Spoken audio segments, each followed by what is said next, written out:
What was all this for? Some kind of survival bunker? What is this? Just a few favorites from my collection. Rescued and stored here just before I went off-world. Take a look, if you like.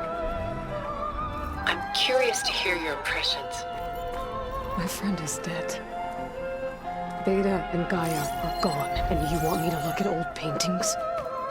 Don't be so quick to dismiss the comfort we can find in art, or the insight we might gain.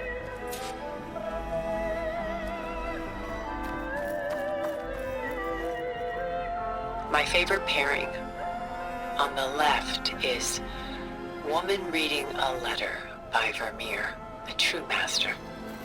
And on the right is a forgery, Woman Reading Music, which fooled experts into believing it was a priceless original. Early in my career, I became fascinated with such deceptions. Eventually, I developed scanning software that could detect fakes with unparalleled accuracy. Is that how you made enough money to buy your way onto the Odyssey? Oh no. I made my real fortune later. Selene and Endymion. She's the goddess of the moon, whereas he's a simple shepherd. Beside her is the god of love, Cupid. So she's sneaking up on him? More like visiting him in secret. The torch that Cupid bears represents Selene's undying infatuation with him. Though the two must remain apart, her love will forever burn. This is Rembrandt painting Jeremiah, a man in mourning. Mourning what? His home. The ancient city of Jerusalem. He foresaw its impending doom, but could do nothing to prevent it. So instead, he saved its treasures from destruction, just as I saved these works. You could say we're kindred spirits. A portrait of the painter, Rembrandt's son Titus, depicted in the habit of a monk. I don't get it. Why would someone like you, with infinite resources, care about this painting of a boy in a hood? It's not the image itself, but the feeling it conveys. The face is bright and defined, but his eyes are downcast, heavy with misfortune. And the background seems to swallow all light. The painting is infused with a sense of loss. I guess I understand how the painter feels. Rembrandt's The Night Watch, by far the most famous painting my homeland ever produced. It was commissioned to honor a militia made up of influential citizens. I guess you must have been an influential citizen. In my day. But not as influential as you've been in this new world. The Gust, by Willem van de Velde, the most famous of his many maritime paintings. A ship crossing into the unknown. I guess you're familiar with that. Indeed, which is why I appreciate this composition in particular. Though waves and wind threaten to destroy the ship, it perseveres, clinging to the light even as darkness closes in all around it. A lot of weight on his shoulders. I know the feeling.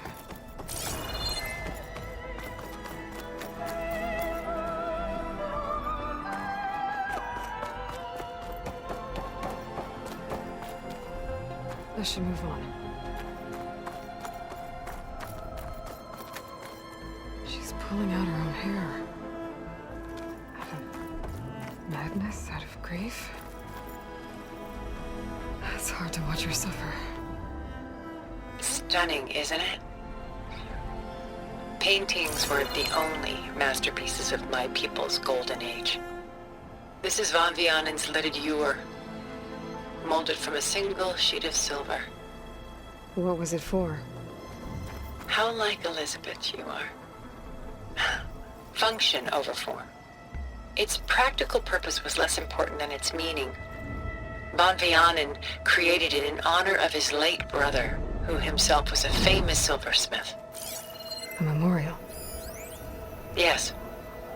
Such beauty from sorrow.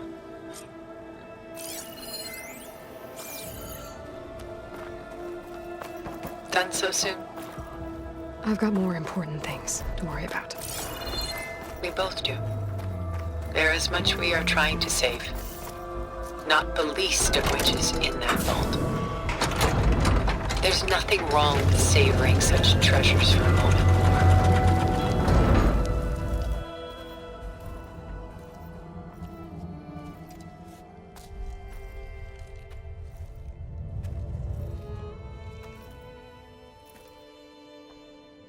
There you are. Feeling better? How did you find us? At the cauldron? And what did you do to everyone right before I passed out? All business, I see. Well, suffice it to say we were keeping a very close eye on Hephaestus, knowing we would need it at some point.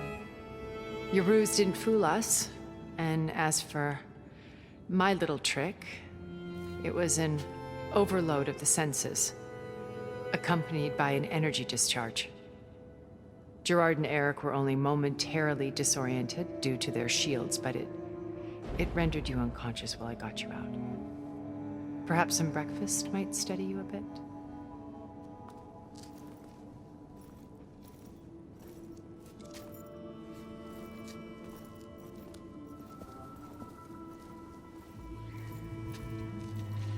This was your house. The one you recreated for Beta, in the data channel you shared. How perceptive of you. Please, this way. After everything your people have done, you think I'm just gonna sit down and have a chat with you? They're not my people. They never were, and especially not now. You shot off into space with them, and lived with them for 1,000 years before coming back. So what made you suddenly turn on them? Quite simply, this. My old focus. You repaired it? But that means you've seen Incredible things. What you've accomplished in 2 decades of life.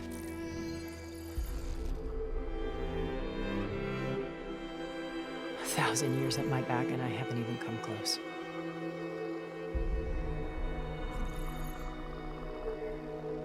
I'm sorry if I invaded your privacy, but I had to. In order to understand. To be enlightened. You truly are Elizabeth's blood. With her drive, her sense of mission, her integrity. Watching all this shamed me for the company that I've kept. Having seen it, all I want is to help you. even if it means stopping your friends? Especially so. Please, sit down.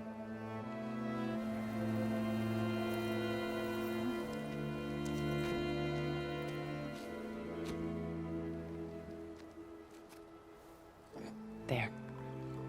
That's better. Now, we must recover Beta and Gaia at all costs. By now, you must know that Gerard intends to use Gaia to reboot the Earth's biosphere. Remaking this world to specifications that would only suit us immortals. This process will kill every living thing on the planet. He calls it a clean install. Not if I stop him first. Not if we do. And once he and the others are gone, we can work together to fulfill Elizabeth's dream. I'm sure Beta told you that there's a build of the Apollo database on board our ship. A complete collection of human knowledge. With that and Gaia, we could do everything Elizabeth wanted. Heal the biosphere, educate the people of this world, uplift them. Create the world she imagined. Let's not get ahead of ourselves. From what I've seen, your friends are invincible. I do wish you would stop calling them my friends. And they're not invincible. In fact, a friend of yours has found a way to defeat them. Silence. Oh, he's been a busy bee, building an army powerful enough to crash through Gerard's precious base. Yeah. Regala and her rebels. Even now, she's preparing a final march on the Tenakth capital. When she wins, she'll have the entire tribe under her control. Hundreds of warriors and machines to throw at the base. She's been duped. They'll all perish, of course. But it should be enough to break Gerard's defenses and allow Silence to kill him. Along with all the others. Using the new weapon he's developed. Yes, he's found a way to circumvent our shields. Truly an exceptional man. He's planned for everything. Except you and me. You see, while his army is battering down Gerard's doors, you and I will sneak in through a back way. One that only I know about. While Silence and my friends are busy battling each other, we'll take back Beta and Gaia. I told you I want to help you. I mean it.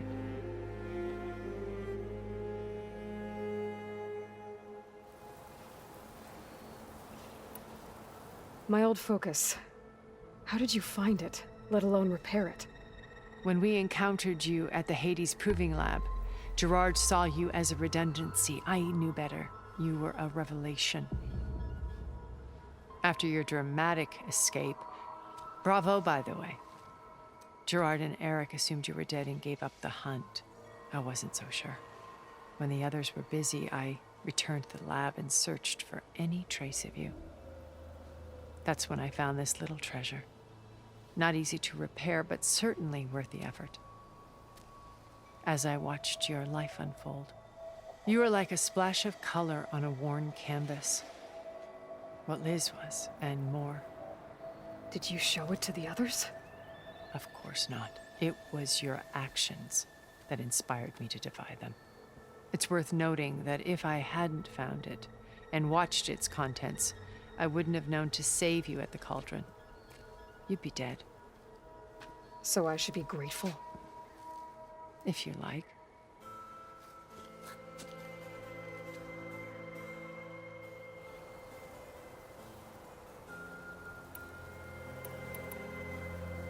So you know all about me. What about you? What would you like to know? Well, start with your life on Earth. When I was 8, terrorists flooded my home city. Thousands drowned, my parents included. I was one of the few who survived. My guardian sent me to boarding school. Among my peers, I was the strange girl, the orphan to be avoided. All because of circumstances beyond my control. Oh. So we're a lot alike, huh? Aren't we? You were an outcast. But you didn't let that stop you from getting what you needed. Neither did I. I climbed my way out of desolation and used my wits to build a fortune. First, from the technical analysis of art and the detection of forgeries. Profitable expertise in those days. But as it turned out, the software I developed was even more useful for counterintelligence. From there, it was only a short step to gathering extremely valuable intelligence on my own. You were a spy? More like a service one could turn to for information. I had to remain anonymous, of course, to protect my privacy. But despite that anonymity, Far Zenith inevitably sought me out.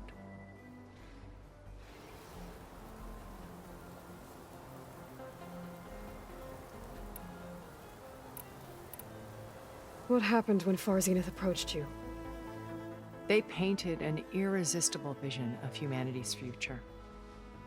One where we need not fear illness or death, where we explored the furthest reaches of the stars and thrived.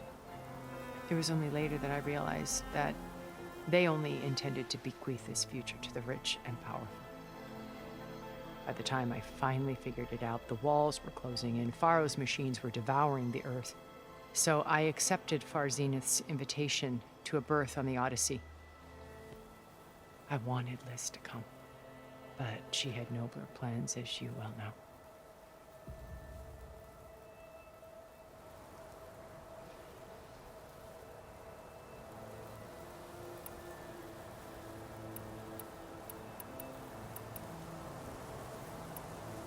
So you didn't know the other Zeniths were monsters until it was too late? I knew some of them were, certainly. It wasn't until we were off-planet that I understood the true scope of their greed. I was grateful to simply be alive, but the others became obsessed with a kind of effortless immortality.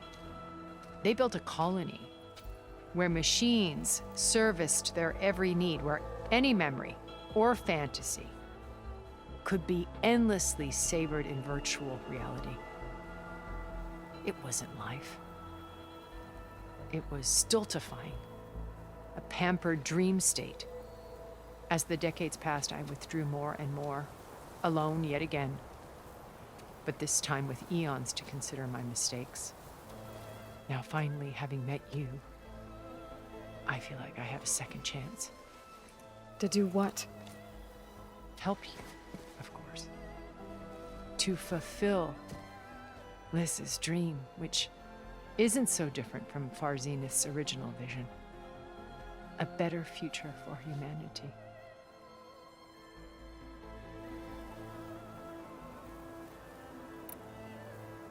You said Beta is not in urgent danger, so what are the Zeniths doing to her? Putting her to work. Merging Hephaestus with Gaia. A difficult, time-consuming task, as I'm sure you know. They will compel her if need be, but her life is not in danger. She's the only one who can do it. Because you people made her to be nothing but a tool. Gerard's idea, not mine. They always viewed me with suspicion when I attempted any form of kindness towards her. That's why I created the data channel. A virtual place where we could speak in peace.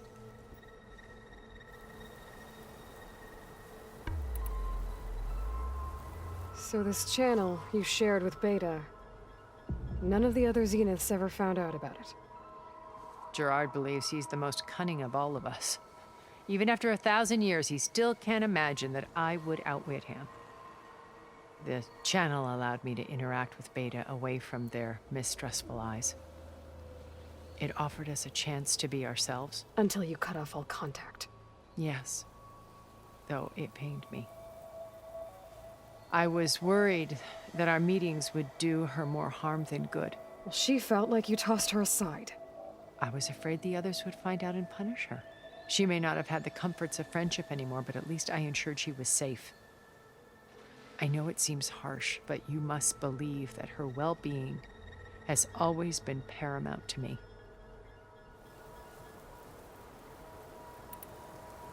Why did you make the data channel look like this place?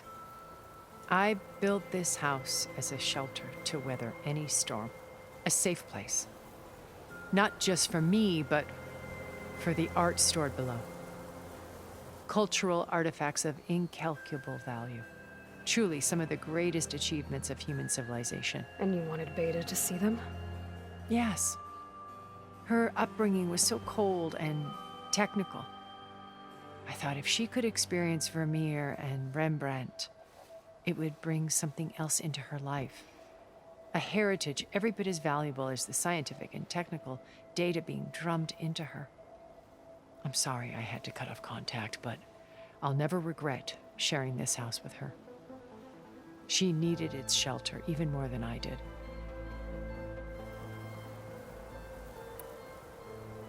Beta told me your colony was destroyed. That you came back to Earth because you had nowhere else to go. It's true. After we reached our destination, a planet in the Sirius star system, we spent decades building a new home. The physical constraints of Earth, the boundaries of mortality, gone. To think of what we could have done with it. It might have been a utopia. Instead, we stagnated, absorbed in effortless comforts and virtual realities.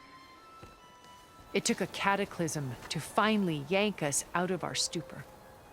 What happened? A massive geological event. We knew of instabilities in the planet core, but we underestimated them. By the time the collapse was upon us, it was too late to stop it. Only a few of us made it to the ship in time. We set course for Earth, the only safe harbor left to us. Which you decided to make unsafe for anyone else. Not me. Gerard. He believes it's better to wipe the canvas clean than work around the smudges. No more primitive tribes, no more combat machines, only a blank slate to do with as he pleases. But we will stop him. All we have to do is get into that base. What exactly is your plan to sneak into the Zenith base? We will make use of a lesson I learned from an early age. Always know your exits. In this case, a place where Gerard's new construction meets the ancient foundation, a passage that only I can access. When Silence flings his army at the base, we will enter through this back door, bypassing most of the fighting. The distraction will provide us with a window in which to rescue Beta and Gaia. Once we're inside the base, where will we find Beta and Gaia? Here in the command center. By then, Gaia will have been reunited with all of its subordinate functions, including Hephaestus. What about the alpha build of Apollo on your ship? A simple matter of recovery once the others have been dealt with. With that in hand, we'll have everything we need to make this world as it should be. How do you know about Silence's plan? He isn't the only one adept at spyware. You hacked his focus? No, he's too careful for that. But his subordinates? Not so much. He gave additional focuses to the tribals he branded the Sons of Prometheus. The ones working with Regala. By tapping their focuses, I learned about most of his dealings. The distribution of override technology, the arming of Tanakh rebels, and the secret pact with Regala to attack Gerard's base. But how did he come up with a weapon that can take down your shields? That's the one thing I haven't been able to figure out, but however he did it, I'm quite certain it will work. With it and the Tanakh army, victory seems to be within his grasp. Such a shame he'll be disappointed. Regala's only interested in killing Hikaru and waging war on the Karja. What does she have to gain by attacking Zeniths? It's the price she must pay for her war. Without the ability to override machines, her little rebellion would have languished in the desert. So she trades with the Sons of Prometheus. Machines to help her overthrow Hikaru. In exchange for an assault on the base. Pride has deluded her into thinking she can actually survive such a battle. And all without ever knowing who the Sons of Prometheus really answer to. Yet for all of Silence's brilliance, still he underestimates you. That blind spot is what will allow us to take Beta and Gaia right out from under him. While hundreds of Tanakh are cut down outside. So you knew Elizabeth. What was she like? Liz was everything she was. I see in you. And more. Your ingenuity, your determination, your moral compass. You've managed to distill her greatest qualities and make them your own. I'm not asking about me. Tell me about Elizabeth. What was she really like? The honest answer is that I don't actually know. For all the time that I spent with her, she always kept a part of herself locked away. It was like that from the moment we met. So when you met Elizabeth, she was what? Distant? Aloof? Not aloof. Not exactly.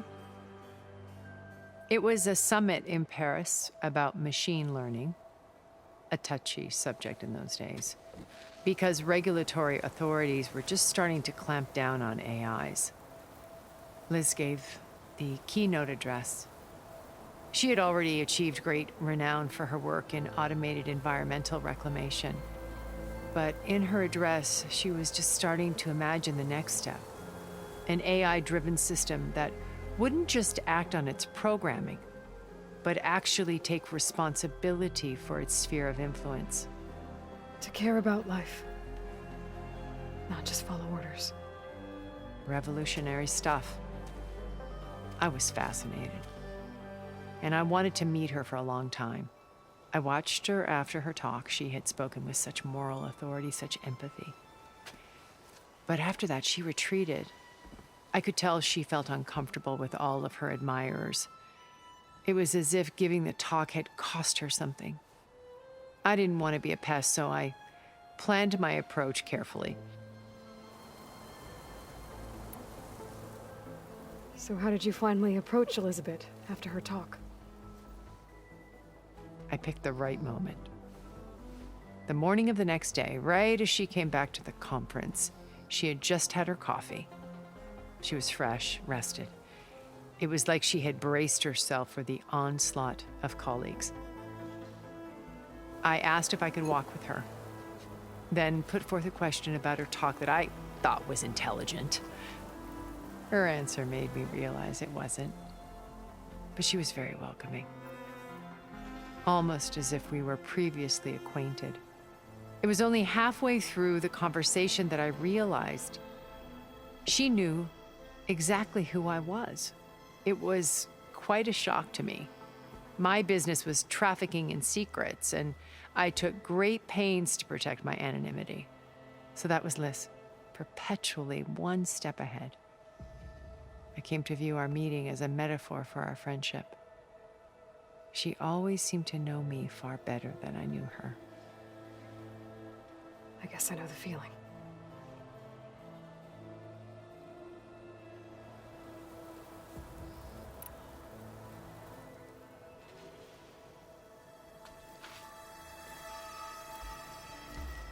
First Varl. Now Hikaru and the Tenakth. Your plan would wipe out an entire tribe. There has to be another way. We are in an admittedly desperate situation, but I assure you there isn't. Remember Zero Dawn. Elizabeth's sacrifice. Sometimes many have to die for a new world to grow. If it looks impossible, look deeper. Wait. The data channel. It still exists, doesn't it? I need you to open it. Let me talk to Beta. Impossible. We might be detected. It's worth the risk. There is another way, one where the Tenakth survive. But we won't. If the others... If you want to help, open it.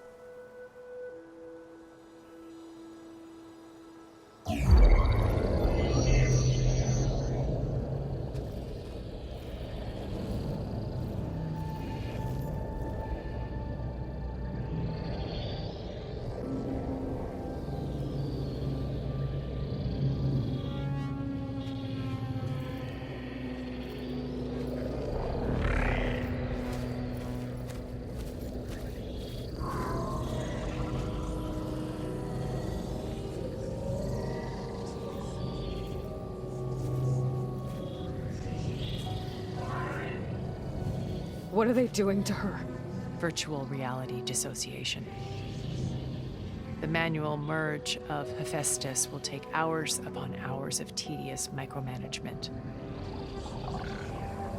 If she resists the work, they run simulations to induce feelings of isolation and despair.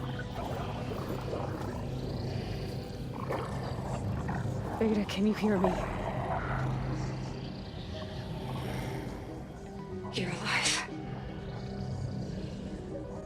watching me. I can't hold up this extra protection for long. You should have killed me. No. No, look at me. I'm coming for you.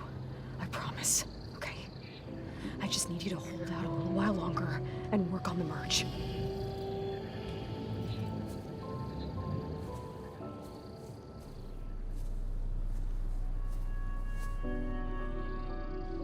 Then I think it can be done.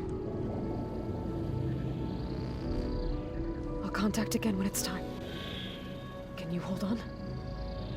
As long as I know you're coming for me, I can endure anything.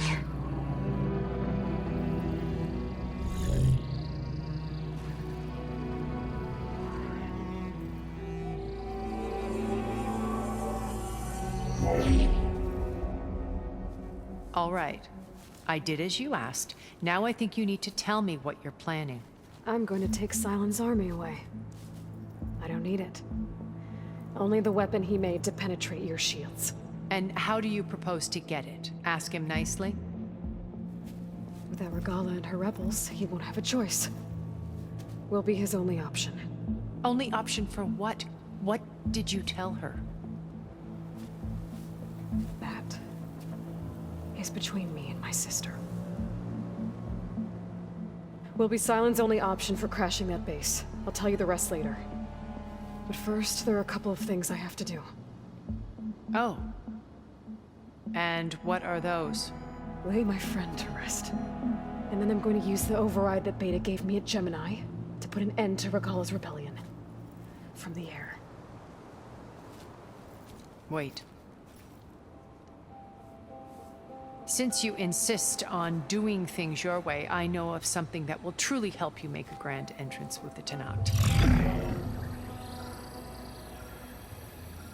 The ancient Horus Titans still possess electromagnetic energy cells as part of their arsenal. Drop one of those on Regala's army and they'll receive quite a surprise.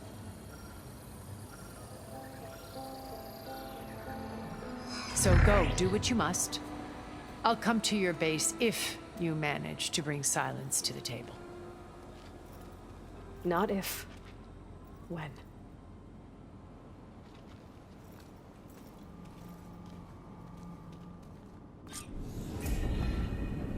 Erend, are you there? Aloy! Aloy, is that really you? Yeah, it's me. Where's everyone else? We're all... we're back at base. What happened? It might be easier to explain in person. I'll try to join you there when I can. Okay. We'll wait here for you. It's good to hear your voice, Aloy.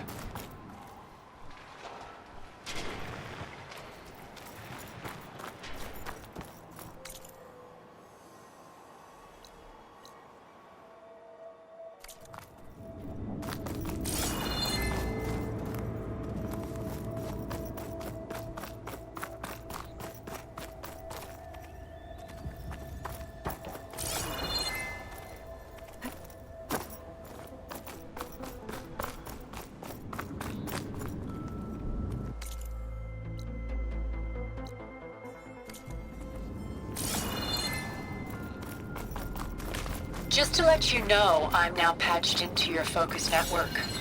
Great. I take it the other Zeniths can't hear us? Of course not. And they don't know about your base either, in case you were wondering. I've sent you data on the Horus energy cells you can use against Regala's forces. Reach out to me when you're ready to acquire one. Understood.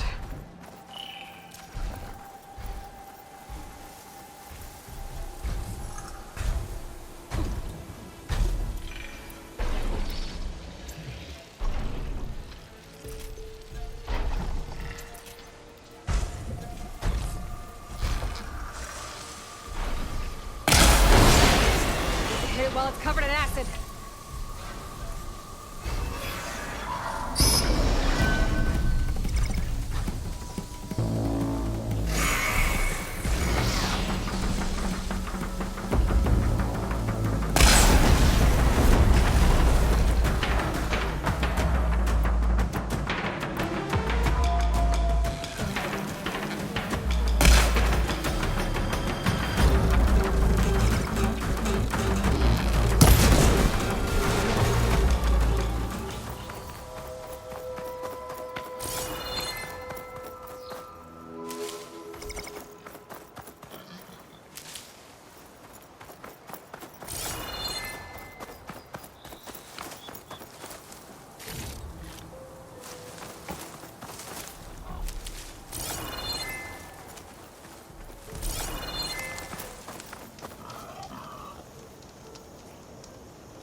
When you're wounded, you have to strike back.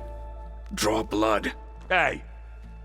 Can't I get one damn minute to mourn my friend? Regalla is going to slaughter my tribe to overthrow Hikaru. The Zeniths have Beta and Gaia. We can't sit around wallowing in our losses. Kotallo's right. We must fight. Oh, all right. So what are we gonna do, huh? Take on all of Regalla's rebels? Not to mention the Zeniths. What can we even do? Throw ourselves at their base? Something like that.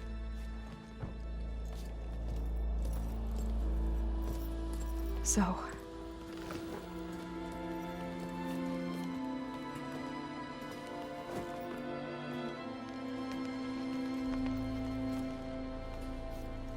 After we lost contact with you, we regrouped and went to Gemini.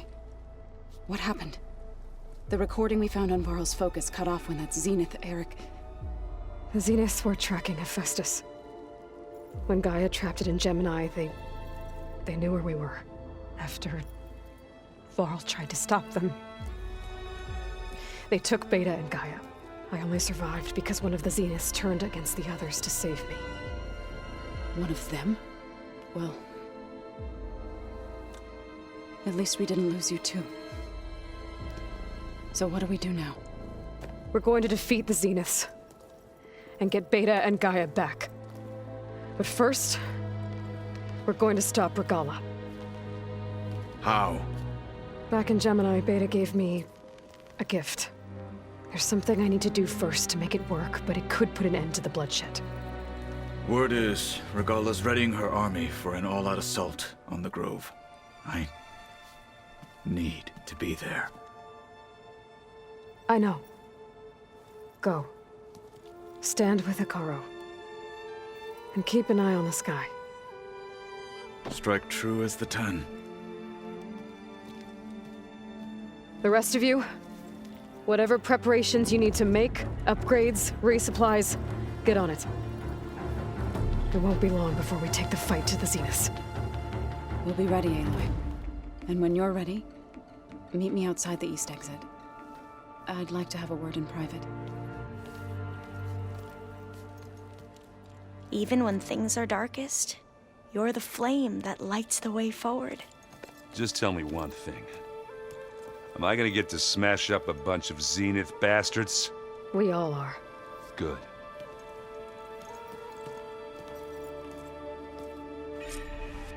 Before I do anything else, I should check on Zoe. It sounded important.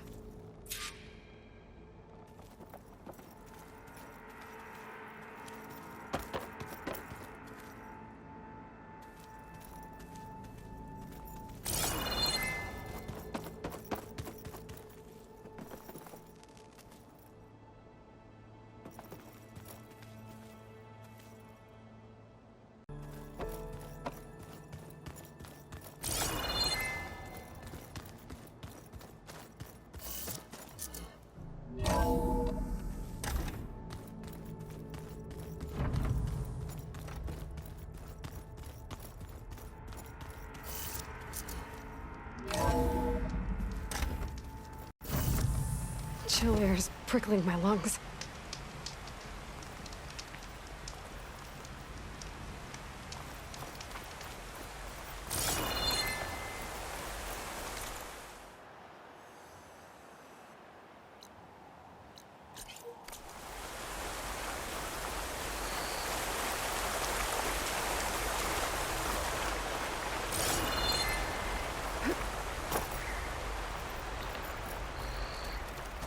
Over here, Aloy.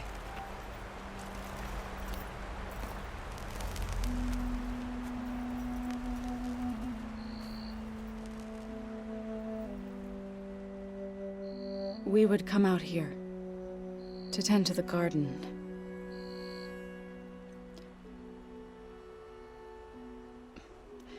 Sometimes I needed fresh air. Other times we would simply sit and watch the sunrise. So when we returned from Gemini, it seemed fitting that he be laid to rest here. Now he can always look out at Plain Song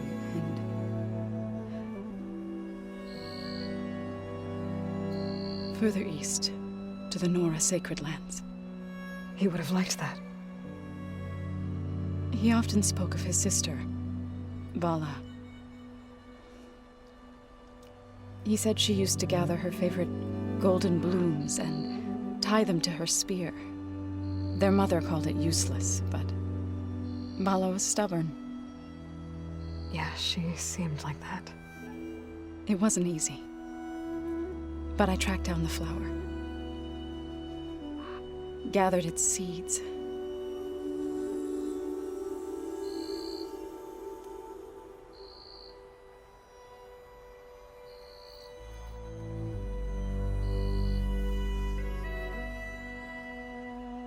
As verdant limbs wither,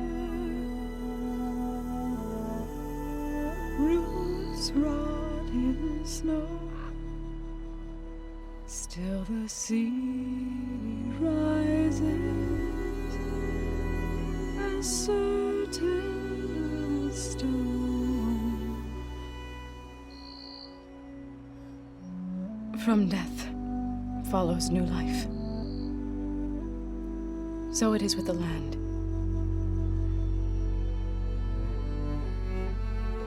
And so it is with us. I'm with child, Aloy. I was going to tell him when he got back from Gemini. Instead, one day, I'll bring our child here. We'll sit among the blooms and watch the sunrise. I never got to tell him. To thank him. For saving my life, sure, but also for not giving up on me. He always knew.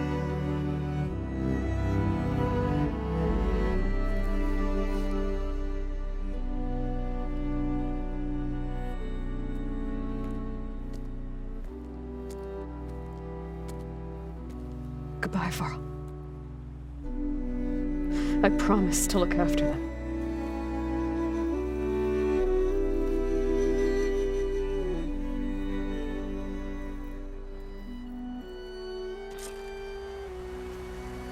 I'll try to visit again when I can. But for now, I need to go to the fabrication terminal to install the new override on my spear. Then I'll use it on the sun ring and get ready for an entrance Regalla will never forget.